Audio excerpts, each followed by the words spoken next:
हम लोगों ने 10 वाले चैप्टर को स्टार्ट कर रखे हैं, उसी को कंटिन्यू कर रहे हैं।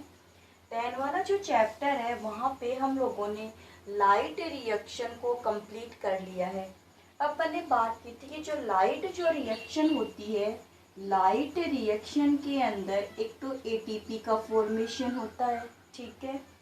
साथ में लाइट रिएक्शन में NADPH plus hydrogens ions energy का फॉर्मेशन होता है। इन दोनों को एक साथ बोलते हैं एसिमिलेटरी पावर, ठीक है। NADH हाइड्रोजन्स आयंस को बोलते हैं रिडक्शन पावर। तो एसिमिलेटरी पावर और रिडक्शन जो पावर होगी, इसका यूज अपन किस में करेंगे? डार्क रिएक्शन के अंदर करेंगे। और ये दोनों पावर का फॉर्मेशन कहाँ हो रहा है? ये दोनों पावर का फॉर्मेशन होता है लाइट रिएक्शन के अंदर, जिनकी स्टडी अपन पीछे वाली क्लास के अंदर कर चुके हैं। अब देखिए, जो डार्क रिएक्शन, अब लाइट के बाद में कौन सी रिएक्शन आती है? डार्क रिएक्शन आती है। डार्क जो रिएक्शन होगी ये क्लोरोप्लास्ट के स्ट्रोमा वाले रीजन में होती है। एक तो आपको ये ध्यान में रखनी होगी। डार्क जो रिएक्शन है discovered by the Blackman but study by the different scientist, the other scientist is the kelvin and covert, यानी कैल्विन और उसके फ्रेंड्स ने, इसकी साथियों ने क्या की थी? अलग से स्टडी की थी। लेकिन डिस्कवर किसने किया था? ब्लैकमैन ने इसको 1905 में डिस्कवर किया था। स्ट्रोमा पार्ट में क्लियर होती है। फिर अपन इसमें लाइट की रिक्वायरमेंट नहीं होती है, लाइट की जरूरत नहीं होती। डार्क रिएक्शन के अंदर CO2 का रिडक्शन होता है, रिडक्शन ऑफ द CO2 या फिर fixation of the CO2। Reduction of the CO2, the other name is the fixation of the CO2 to produce the carbohydrate, to produce the carbohydrate in the dark reactions. In the dark reactions, the required energy ATP, NADPH hydrogen ions are completed by the light reactions. The dark reaction different in the different plants. The first बात करते हैं अपन, एक है kelvin basin cycle, जिसको C3 cycle भी बोला जाता है। क्या होगी? C3 cycle. एक तो अपन स्टडी करेंगे C3 साइकिल्स की, जो C3 प्लांट्स में होगी। एक अपन करेंगे C4 साइकिल और एक अपन स्टडी करेंगे CAM, ठीक है। आज की जो हमारी क्लास रहेगी वो इम्पोर्टेंट है C3 साइकिल पे, कैल्विन बेसिन साइकिल इसको बोला जाता है। C3 क्यों बोला? क्योंकि इसमें क्या हो रहा है, जो CO2 होती है ना, कार्बन डाइऑक्साइड का यहाँ क्या हो रहा है? फिक्सेशन हो रहा है या फिर रिडक्शन हो रहा है। कार्बन डाइऑक्साइड का फिक्सेशन या जो रिडक्शन होगा तो कार्बोहाइड्रेट बनेगी। और इस साइकिल का जो फर्स्ट प्रोडक्ट बनता है वो 3 कार्बन्स का बनता है, इसीलिए साइकिल को क्या बोलते हैं? C3 साइकिल बोलते हैं। C4 क्यों बोलेंगे? 4 कार्बन्स का कोई कंपोनेंट्स बन जाएगा, तब C4 साइकिल बोल देंगे। तो आज की साइकिल्स क्या रहेगी? ये सब एक साथ नहीं पूछा जाएगा, कि ऐसे जरूर पूछ सकता है कि डार्क रिएक्शन की साइड क्या होगी, ठीक है। CO2 जैसे ऐसे पूछ ले कि जो CO2 है, CO2 के फिक्सेशन से, है ना, CO2 के फिक्सेशन से कार्बोहाइड्रेट बनने की साइकिल्स बता दीजिए से। तो इस टाइप से क्वेश्चंस को लैंग्वेज में भी आपसे पूछा जा सकता है, तो आप लैंग्वेज भी थोड़ी ध्यान में रखेंगे। C3 साइकिल्स चलिए, या कैल्विन बेसिन साइकिल, इसमें जो CO2 है वो कार्बोहाइड्रेट में कन्वर्ट होगी। Discover the radio active tracer technique by Calvin Benson and friends, ठीक है। इसको किससे डिस्कवर किया गया था? रेडियो ट्रेशर टेक्निक से। रेडियो ट्रेशर टेक्निक से इसको क्या किया गया था? रेडियो एक्टिव ट्रेशर टेक्निक से कैल्विन एंड एटोल ने इसको डिस्कवर किया था। इसमें CO2 है वो किस में कन्वर्ट हो जाती है? कार्बोहाइड्रेट्स में कन्वर्ट हो जाती है। तो CO2 का कार्बोहाइड्रेट्स में कन्वर्ट होना कौन सी साइकिल हो गई? C3 साइकिल्स हो गई। ऐसे भी लैंग्वेज भी आपसे पूछी जा सकती है।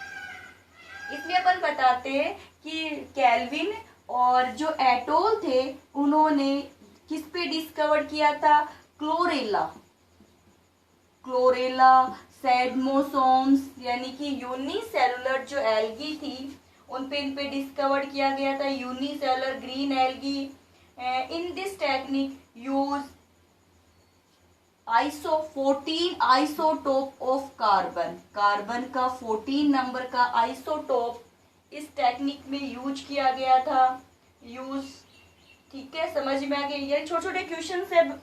रेडियो एक्टिव टेक्निक यूज में केल्विन और बेसी ने यूनिसेलर क्लोरेला और सेडमोसोम्स एल्गी में स्टडी की थी इसकी, और उन्होंने रेडियो एक्टिव बोलते ना, ये था ना रेडियो एक्टिव, तो आइसोटोप की फॉर्म में कार्बन 14 यूज किया गया था।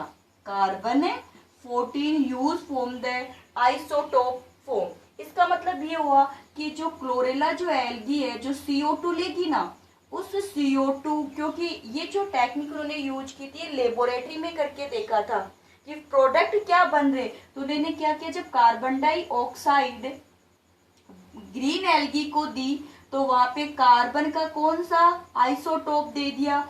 14 आइसोटोप दे दिया। इसीलिए इस टेक्निक में अपन बताते हैं कि C3 साइकिल्स की स्टडी करने के लिए कार्बन का कौन सा आइसोटोप यूज में लिया गया है, तो 14 आइसोटोप यूज में, तो 14 isotope use in the study of C3 cycles. This cycle the first product, यानी केल्विन बेसिन साइकिल कर रहे हैं ना अपन, the first product of the Calvin Benson cycle is the 3 carbon container, 3 carbon container 3 phosphoglyceric acid, 3 phosphoglyceric acid. अभी आप ध्यान में रखिए, यहाँ पे क्वेश्चन है कि केल्विन बेसिन साइकिल का फर्स्ट स्टेबल प्रोडक्ट, तो first stable product of the Calvin Benson cycle is 3 phosphoglyceric acid. 3 phosphoglyceric acid है 3 कार्बन कंटेनर मोलिक्यूल्स। इसमें कितने कार्बन होंगे? 3 कार्बन होते हैं। इसीलिए फर्स्ट प्रोडक्ट 3 कार्बन का होने की वजह से ही केल्विन बेसिन साइकिल को क्या बोला जाता है? C3 साइकिल बोलते हैं। क्या बोलेंगे? C3 साइकिल्स बोला जाता है। इतनी बात क्लियर हो गई आप लोगों की? यहाँ तक कोई दिक्कत नहीं है? चलिए, तो फर्स्ट प्रोडक्ट ध्यान में क्या? फॉस्फोग्लिसरिक एसिड होगा, ठीक है। चलिए अब अपन देखते हैं इसकी मैकेनिज्म। ये तो अपन ने इसकी क्या कर ली, मेन पॉइंट देखिए। अब केल्विन बेसिन साइकिल की अपन क्या देखते हैं? मैकेनिज्म देखते हैं। तो kelvin Benson cycle completed in the 3 step. First is the carboxylation, first is the carboxylation, second is the phosphorylation, second क्या हो जाएगा? Phosphorylation, phosphorylation, and the third is the reductions, complete in the 3 steps. First is the carboxylation, phosphorylation and reduction. Clear हो गए? तीनों word याद रह जाएंगे कि अपन यहाँ साइकिल बनाएंगे तो अपन को जगह ज्यादा चाहिए की बोर्ड के ऊपर। चलिए अब अपन बनाते। अब देखिए इसमें क्या होता है कि ये कौन से पार्ट में हो रही है? Stroma mesophyll. एक डायरेक्ट रिएक्शन जो होगी वो स्ट्रोमा में होती है। तो स्ट्रोमा में 2 पार्ट होते हैं, एक तो होता है मेसोफिल पार्ट और एक होता है बंडल सीप पार्ट। तो C3 साइकिल जो होती है वो अपन बताते हैं मोस्टली जो यूज की जाती है, तो अपन मेसोफिल वर्ड यूज में ले लेते हैं। अब मेसोफिल कहाँ पाया जाता है ये आपको पता ही है कि जो एपिडर्मिस हो गए, दोनों एपिडर्मिस के बीच में जो क्लोरोफिल जहाँ प्रेजेंट होता है वो पार्ट कौन सा होता है? मेसोफिल वाला पार्ट ही होता है। तो अपन मेसोफिल बता सकते हैं इसकी साइड की फॉर्म में। चलिए अब अपन इसमें बात करते, देखिए मेसोफिल वाला जो पार्ट होगा वहां से पहले से ही एक राइबुलोज, यहां बना दूं मैं, राइबुलोज 5 फोस्फेट प्रेजेंट है। क्या प्रेजेंट है? राइबुलोज 5 फोस्फेट प्रेजेंट होता है लीव्स के अंदर, ठीक है। राइबुलोज 5 फोस्फेट प्रेजेंट है अब राइबो यानी कि इसके कितने मॉलिक्यूल्स है, 6 मॉलिक्यूल्स है।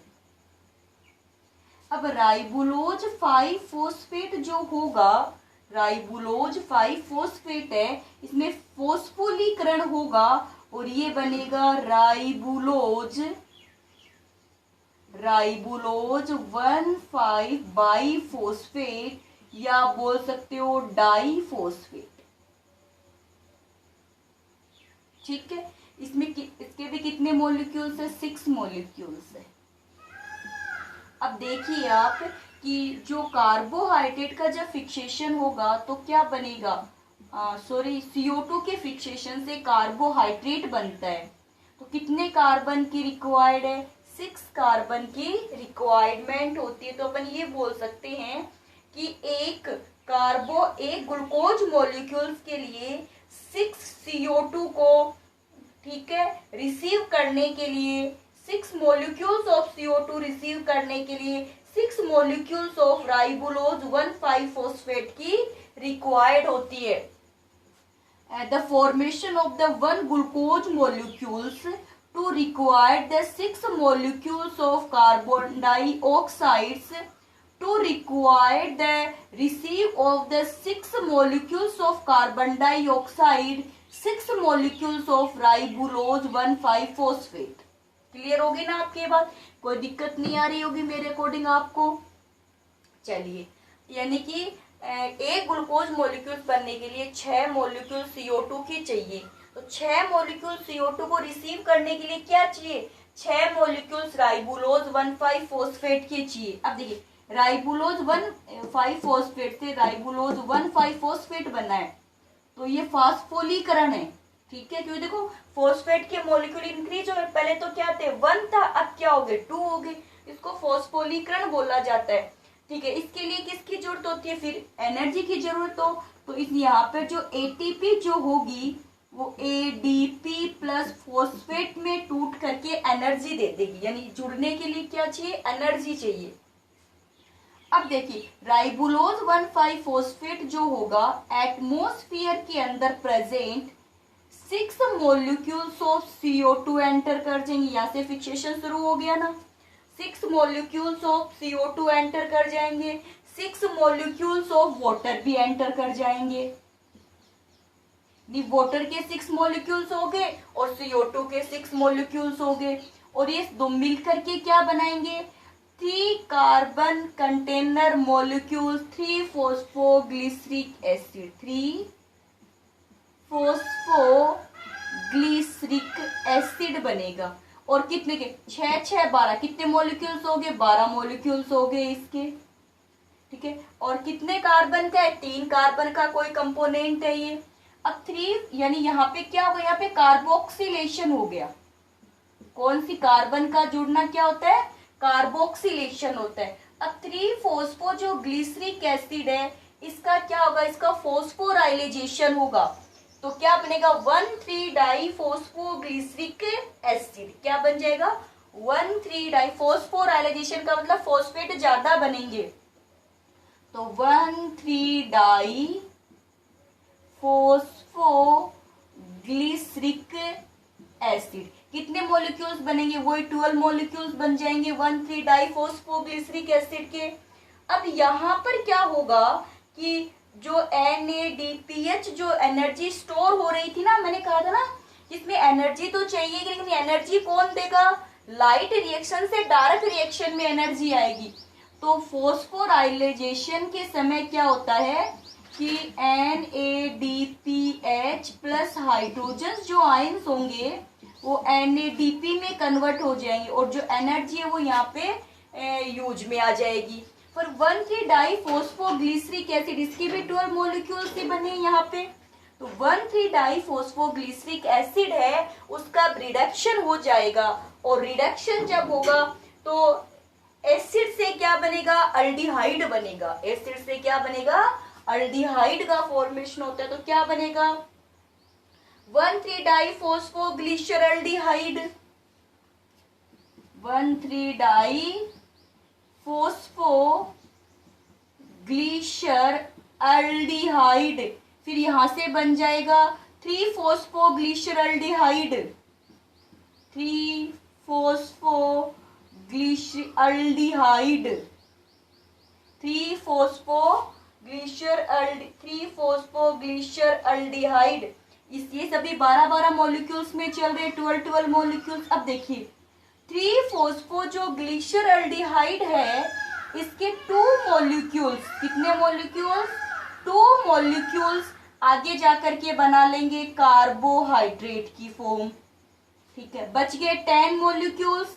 जो 10 मॉलिक्यूल्स होंगे वो वापस से राइबोलोज 5-फॉस्फेट का फॉर्मेशन के लिए, यानी regeneration of the ribulose five phosphate, regeneration of the ribulose five phosphate. तो यहाँ पे प्रोसेस क्या आएगी? रीजनरेशन हो जाएगा, और रीजनरेशन होने से क्या बनेगा? राइबोलोज 5-फॉस्फेट बनेगा। तो देखिए यहाँ से 2 मॉलिक्यूल्स तो किस में चले गए? ग्लूकोज के फॉर्मेशन में चले गए। अभी अपन बनाएंगे ग्लूकोज का भी, कैसे बनेगा 3-फॉस्फोग्लिसरल्डिहाइड से, वो प्रोसेस भी देखेंगे।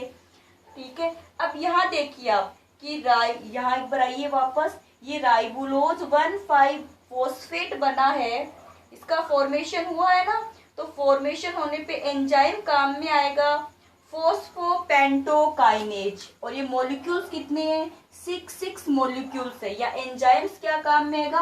फॉस्फोपेंटोकाइनेज, फॉस्फोपेंटोकाइनेज। ज्यादा इसे टेंशन लेने की जरूरत तो है नहीं। यहाँ देखिए फॉस्फेट है तो फॉस्फो लगा दिया, 5 है तो 5 लगा दिया। सिंथेसिस को क्या बोलते हैं? काइनेज बोलते हैं। यानी एंजाइम जैसा फंक्शन परफॉर्म करते हैं उनका नेम भी उसी के अकॉर्डिंग होता है। तो क्या बन गया? फॉस्फोपेंटोकाइनेज बोल दिया। या आइए यहाँ पे CO2 ऐड हो रही, तो CO2 ऐड हो रही है तो प्रोसेस का नाम क्या हो गया? कार्बोक्सिलेशन। एंजाइम क्या आ जाएगा? कार्बोक्सिलेज एंजाइम आएगा, जो मोस्ट इंपोर्टेंट एंजाइम है C3 साइकिल का। जिस एंजाइम्स का वो नाम है वो है रूबिस्को, रूबिस्को एंजाइम। ये आप ध्यान में रखोगे। C3 साइकिल में कार्बोक्सिलेशन रिडक्शन के लिए कौन सा एंजाइम मैन होता है? रूबिस्को एंजाइम मैन होता है, जो क्या बना रहा है? 3-फॉस्फोग्लिसरिक एसिड का फॉर्मेशन करेगा। इसको राइबोलोज बाइफॉस्फेट कार्बोक्सिलेज भी बोलते हैं, राइबोलोज बाइफॉस्फेट कार्बोक्सिलेज भी बोलते हैं, शॉर्ट में बोलते हैं रूबिस्को एंजाइम। जो एटमॉस्फेयर में सबसे ज्यादा होता है रूबिस्को एंजाइम। सबसे ज्यादा कौन सी साइकिल्स होती है? C3 साइकिल्स ही होती है। ठीक है, क्लियर हुआ। फिर उसके बाद में देखिए अब 3-फॉस्फोग्लिसरिक एसिड से क्या बना है? 1,3-डाइफॉस्फोग्लिसरिक एसिड बना है। तो यहाँ पे एंजाइम कौन सा होगा? Phosphoglyceric kinase. या एंजाइम कौन सा आएगा? Phosphoglyceric kinase. क्या आएगा? फॉस्फोग्लिसरिक काइनेज एंजाइम आ जाएगा। फिर देखिए 1,3-डाइफॉस्फोग्लिसरिक एसिड से 3-फॉस्फोग्लिसरल्डिहाइड बनता है। तो यहाँ एंजाइम कौन सा आएगा? ट्रायोज फॉस्फेट डिहाइड्रोजिनेज, क्योंकि ऑक्सीजन बाहर निकली है, dehydrogenase, triose phosphate dehydrogenase, dehydrogenase enzyme यहाँ पे मेन रोल प्ले करेगा।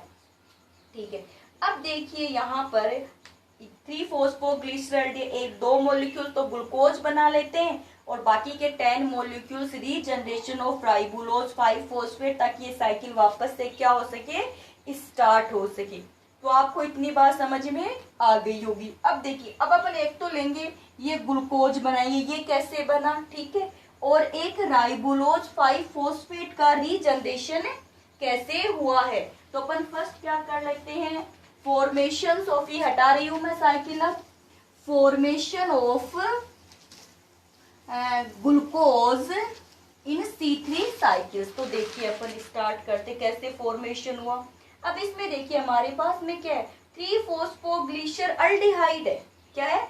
3, यानी उसको अपन क्या लिखते हैं? 3-फॉस्फोग्लिसरल्डिहाइड लिख लिया मैंने, 3PGL लिखा, 3-फॉस्फोग्लिसरल्डिहाइड है।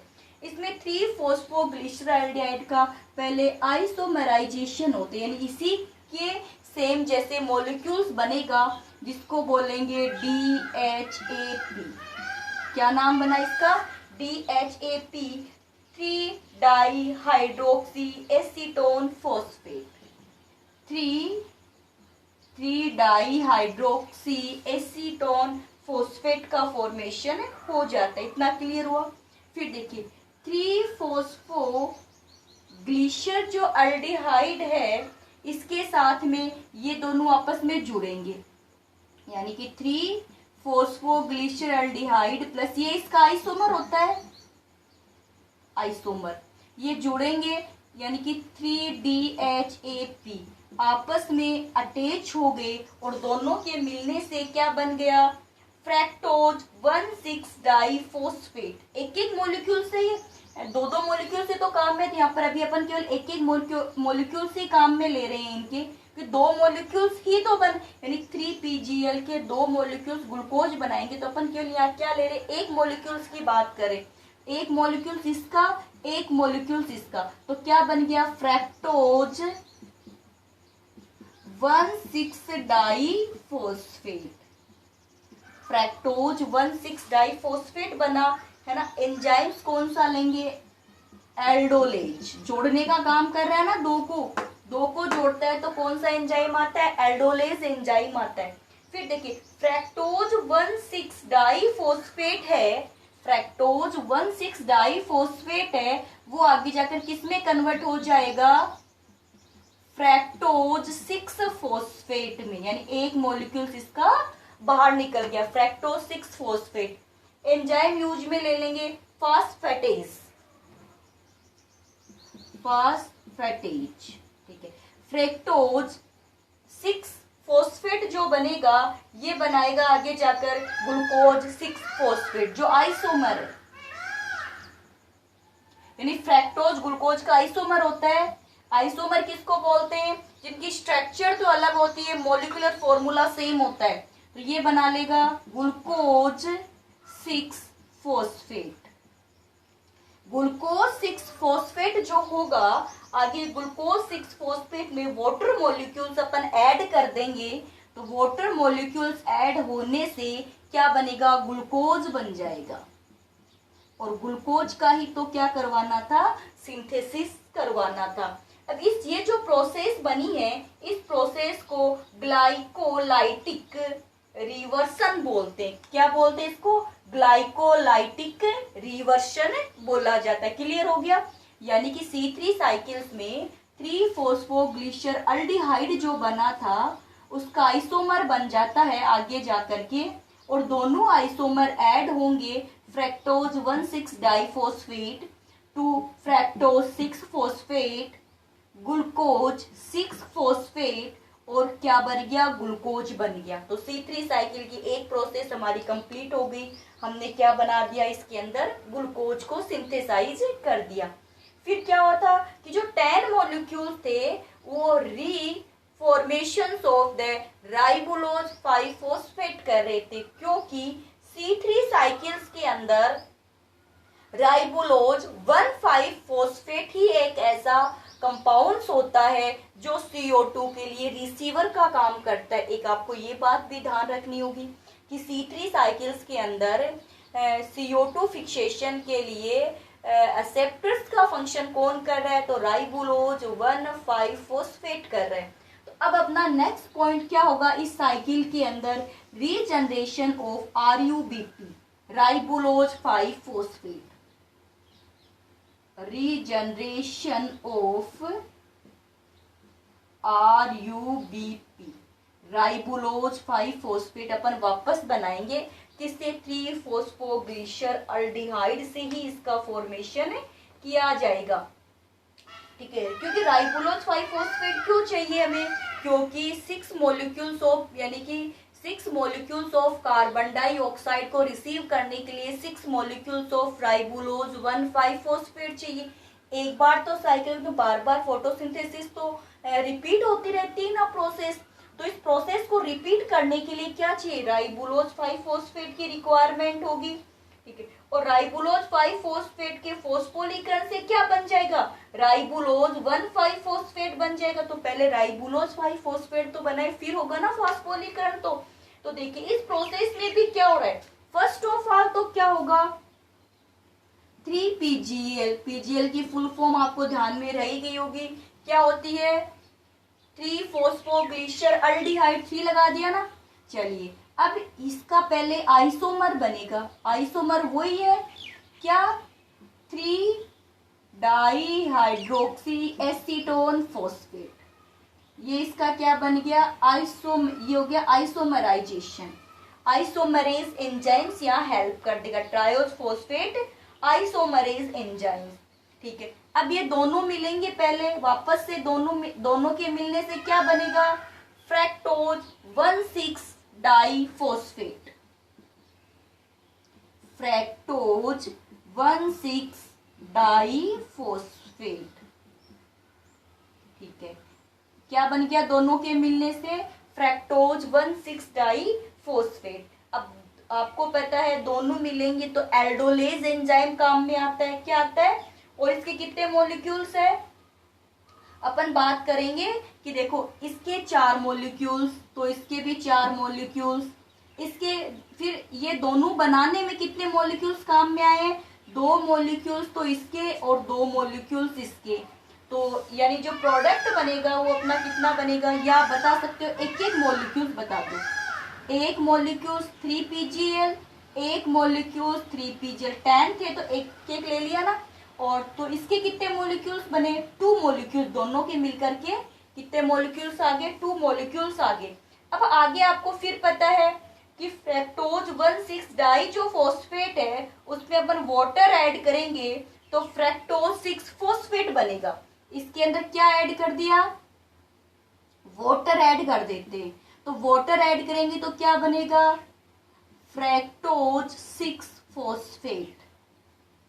ठीक है, फ्रैक्टोज 6 फोस्फेट। और साथ में यानी कि जो एक पार्ट निकला है वो फोस्फेट किस रूप में बाहर निकलेगा, वो निकलेगा H3PO4, एक फोस्फेट बाहर निकल गया। देखिए फ्रैक्टोज 1,6 डाईफोस्फेट है, इसमें H2O डाला तो H2O को लेकर के फोस्फेट क्या निकल गया, बाहर निकल गया। तो क्या बना फ्रैक्टोज 1,6 और बाहर क्या निकला H3PO4 साथ में निकल गया।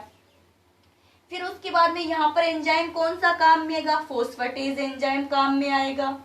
फिर उसके बाद में क्या होता है कि फ्रैक्टोज 6 फोस्फेट के 2 मॉलिक्यूल्स और 2 मॉलिक्यूल्स ऑफ PGAL, इसके साथ में कौन अटैच हो जाएगा, प्लस में क्या लग जाएगा 3PGAL, यानी कि कितने मॉलिक्यूल 3PGAL के 2 मॉलिक्यूल्स, इसके 2 मॉलिक्यूल्स। तो एक बार मैं पूरा रफ कर देती हूँ, इतनी बात आपकी समझ में आ गया। अपन यहां से लिखते, यानी कि अब ये क्या होगा 3PGAL के 2 मॉलिक्यूल्स और फ्रैक्टोज 6 फोस्फेट,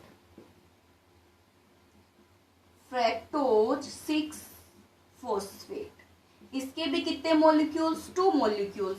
ये दोनों मिलकर के बनाएंगे, एक तो बनेगा जाइलुलोज 5 फोस्फेट। क्या बनेगा, नाम ध्यान में रखिएगा, थोड़ा सा टफ है लेकिन आप 1-2 बार इसको रिवाइज करोगे तो सबसे इजी भी ये साइकिल ही होती है, लेकिन माइंड में सेट कर लोगे नहीं आएगी तो फिर आएगी भी नहीं। तो अपने माइंड में बिल्कुल भी सेट नहीं करना है कि साइकिल नहीं आएगी, सबसे इजी होती है साइकिल। तो क्या बना जाइलुलोज 5 फोस्फेट, जाइलुलोज 5 फोस्फेट और प्लस साथ में एक और क्या बनेगा, देखिए Xylo इरिथ्रोज 4 phosphate, इरिथ्रोज 4 phosphate.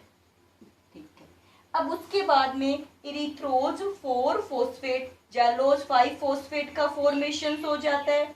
Enzyme use में आ जाएगा ट्रांसकीटोलेज, ट्रांसकीटोलेज, क्या एंजाइम आया ट्रांसकीटोलेज एंजाइम इसमें इन्वॉल्व हो जाएगा।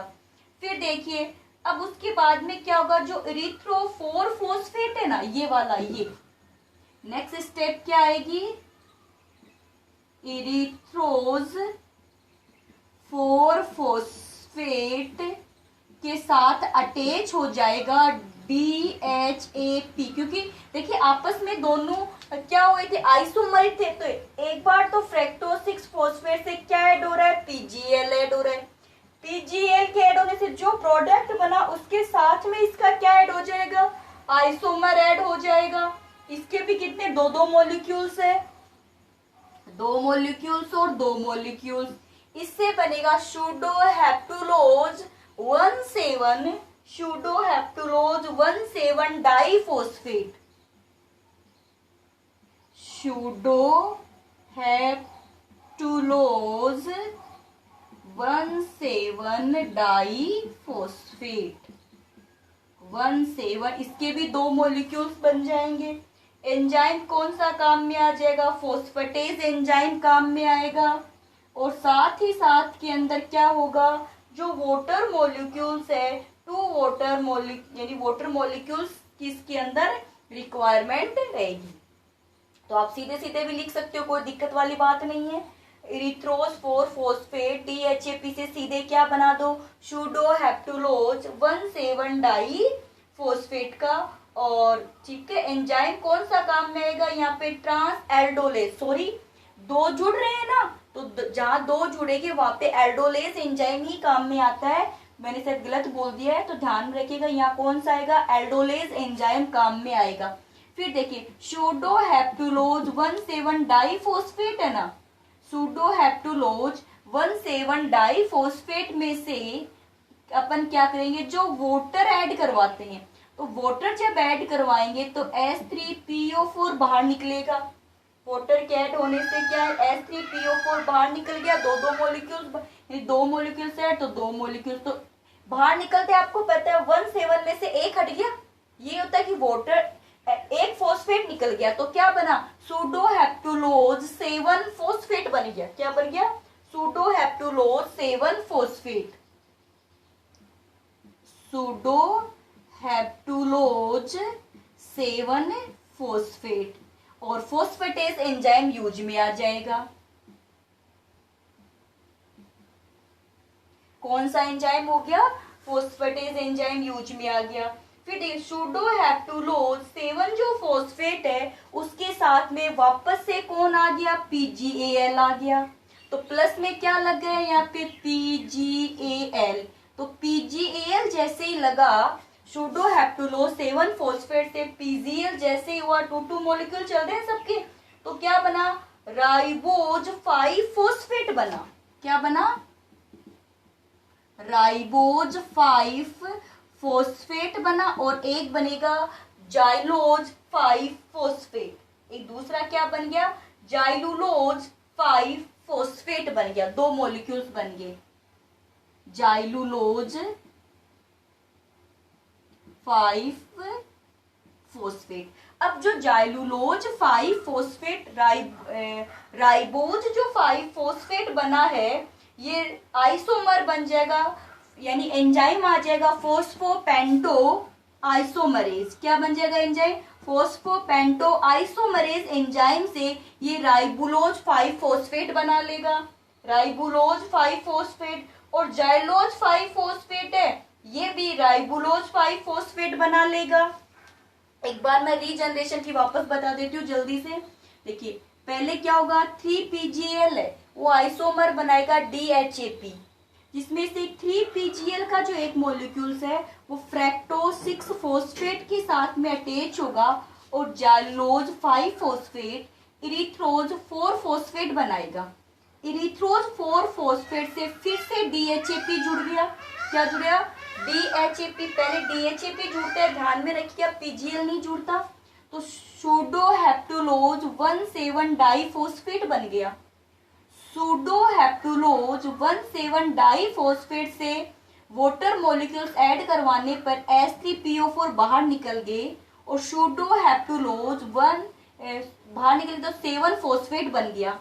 इसके साथ पहले DHAP जुड़ा था ना इरिथ्रोज 4 फॉस्फेट के साथ, अब जुड़ने का काम किसका आ गया, PGL का आ गया। तो PGL जैसे जुड़ा तो राइबोज 5 फॉस्फेट बना और जाइलोज 5 फॉस्फेट बना। राइबोज 5 फॉस्फेट जो होगा, राइबोज 5 फॉस्फेट जो होगा वो आगे जाकर के क्या बनेगा, राइबुलोज, राइबुलोज 5 फॉस्फेट। और यही तो हमें चाहिए, राइबुलोज 5 फॉस्फेट। साथ में एक क्या बना था, जाइलोज 5 फॉस्फेट बना था, तो वो भी राइबुलोज 5 फॉस्फेट का फॉर्मेशन कर लेगा। तो राइबोज से राइबुलोज बनने में फॉस्फोपेंटो आइसोमरेज एंजाइम काम में आ जाएगा। और यहाँ कौन सा आ जाएगा, फॉस्फोपेंटो एपीमरेज एंजाइम काम में आ जाएगा। तो रीजनरेशन की प्रोसेस में राइबुलोज 5 फॉस्फेट का फॉर्मेशन होता है। इसमें 6 मॉलिक्यूल्स ऑफ एटीपी के फॉस्फोराइलेशन से 6 मॉलिक्यूल्स ऑफ राइबुलोज 1,5 फॉस्फेट, यानी इसका क्या हो जाएगा, क्योंकि CO2 के फिक्सेशन करने के लिए क्या चाहिए, राइबुलोज 1,5 फॉस्फेट चाहिए, राइबुलोज 1,5 बाइफॉस्फेट चाहिए। 6 मॉलिक्यूल्स ऑफ CO2 के फिक्सेशन के लिए 6 मॉलिक्यूल्स ऑफ राइबुलोज 1,5 फॉस्फेट की रिक्वायरमेंट होती है। इसीलिए इसका क्या हो जाता है, फॉस्फोराइलेशन हो जाता है। और फॉस्फोराइलेशन में 6 ATP से 6 ADP प्लस फॉस्फेट यूज में आती है। तो ये आपकी साइकिल्स थी, कैल्विन बेसिन साइकिल्स थी। आप 2-3 बार इसको रिवाइज करोगे, बिल्कुल इजली से याद हो जाएगी, कोई टफ पोर्शन नहीं है ये। अब मैं यहाँ बार बार अगर रिवाइज करती हूँ तो उसको कोई मतलब नहीं होता। अपन ऑफलाइन में हो तब तो अपन बार बार रिवाइज भी कर सकते हैं इस बात को। ऑनलाइन चल रही है तो आप इस वीडियो को 2-3 बार रिपीट करोगे। मोस्ट इम्पोर्टेंट है, एग्जाम में श्योर आएगी, ये मान लीजिए, आई नहीं तो पक्की आएगी ये। आज के क्वेश्चंस नोट कर लीजिए। फर्स्ट क्वेश्चन तो आपका ये रहेगा कि the first product of C3, first stable product of C3 cycles, first stable product of C3 cycles. Second question ये रहेगा, विच enzymes involve in the fixations of carbon dioxides in C3 cycles। ठीक है, fixation जहाँ carboxylation वाला वहीं से fixation start होता, वो वाला एंजाइम बताना है कौन सा था। तो आप ध्यान में रखिए, वीडियो को देखते जाइए कि राइबुलोज 1,5 फॉस्फेट से 3-फॉस्फोग्लिसरिक एसिड बना था, वहां पे कौन सा एंजाइम यूज में आया था, वो होता है मेन एंजाइम C3 साइकिल का। और विद द नेम इसका आंसर आपको देना है।